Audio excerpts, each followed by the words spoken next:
എന്തൊക്കെയുണ്ട് സുഹൃത്തുക്കൾ, എല്ലാവർക്കും സുഖം തന്നെയല്ല. എന്നെ കുഞ്ഞിയാണ്, കുവൈത്തിൽ നിന്നല്ല, നാട്ടിൽ നിന്നും 2 ദിവസമായിട്ട് നാട്ടിലെത്തിയിട്ട്.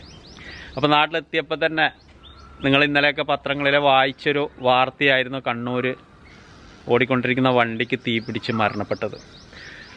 ഇപ്പോൾ അടുത്ത കാലത്തായിട്ട് ഈ വണ്ടിക്ക് തീപിടുത്തമൊക്കെ വളരെ കൂടി വരുന്നുണ്ട്. നമ്മൾ ദിവസവും പത്രങ്ങളിലേക്ക് കൂടി വായിക്കുന്നുണ്ട്.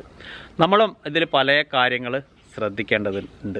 പ്രധാനമായിട്ടും ഈ പറഞ്ഞ ഞാനും എൻ്റെ വീഡിയോ കാണുന്ന നിങ്ങളും നമ്മളെ വണ്ടിക്ക്, പഴയ വണ്ടിയാണെങ്കിലും പുതിയ വണ്ടിയാണൊക്കെ, എല്ലാവരും അല്ല എങ്കിലും കൂടുതൽ ആൾക്കാരും തിജാരി സാധനങ്ങൾ, നാട്ടിലാണെങ്കിൽ ഇപ്പോൾ എളുപ്പത്തിൽ പറയാമല്ലോ, ചൈനൻ്റെ സാധനങ്ങൾ വാങ്ങിച്ച് ഉപയോഗിക്കാറുണ്ട്.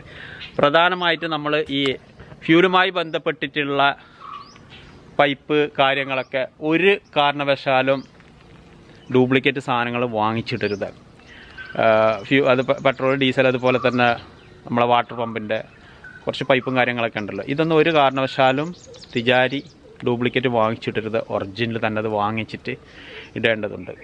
പിന്നെ അതുപോലെ നമ്മൾ പണ്ടത്തെ കാലത്തൊക്കെ നമ്മളിപ്പോൾ വണ്ടിയിൽ നിന്ന് എന്തെങ്കിലും ശബ്ദം കേട്ടെങ്കിൽ, അതുപോലെ തന്നെ എന്തെങ്കിലും ലീക്ക് കണ്ടെങ്കിൽ, അങ്ങനെ ഉണ്ടെങ്കിൽ നമ്മളിനി നല്ല ഡ്രസ്സ് ഉണ്ടെങ്കിലും നമ്മളൊക്കെ വണ്ടിൻ്റെ അടിയിലോട്ട് കിടന്ന് അതൊക്കെ ചെക്ക് ചെയ്തിട്ടായിരിക്കും വണ്ടി എടുത്ത് പോകുന്നത്. ഇന്നത്തെ കാലത്ത് അങ്ങനെയല്ല.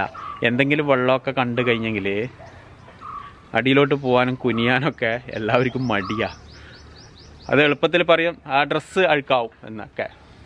അതുപോലെ തന്നെ നമ്മളിപ്പോൾ വണ്ടിൻ്റെ എന്തെങ്കിലും ലീക്കായിട്ട് കണ്ടു കഴിഞ്ഞെങ്കിൽ സ്വാഭാവികമായിട്ടും എല്ലാവരും പറഞ്ഞൊരു സംഭവമാണ്, അത് AC-ൻ്റെ വെള്ളമായിരിക്കുന്നു. ഒറ്റ നോട്ടത്തിൽ നമുക്ക് റോട്ടിൽ ഉറ്റിയത് അത് പെട്രോളാണോ ഡീസലാണോ വെള്ളമാണോ എന്നൊന്നും നമുക്ക് മനസ്സിലാക്കാൻ വേണ്ടി പറ്റത്തില്ല. അത് ശരിക്കും ചെക്ക് ചെയ്തെങ്കിലേ നമുക്ക് പറ്റും. ഈ ഒരു ചെറിയൊരു ഇൻഫർമേഷനുമായിട്ടാണ് ഇന്ന് നിങ്ങളുടെ മുമ്പിലോട്ട് വന്നത്. പിന്നെ നമുക്ക് നല്ലൊരു വീഡിയോയുമായി വരുന്നവരെ എല്ലാ എൻ്റെ പ്രിയപ്പെട്ട സുഹൃത്തുക്കൾക്കും ഇത് പറയാനുണ്ടോ പാത്തു? എൻ്റെ അനിയൻ്റെ കുട്ടിയാണ് പാത്തുമ്മ കുട്ടി. പാത്തു ഒരു ഹായ് പറഞ്ഞേ.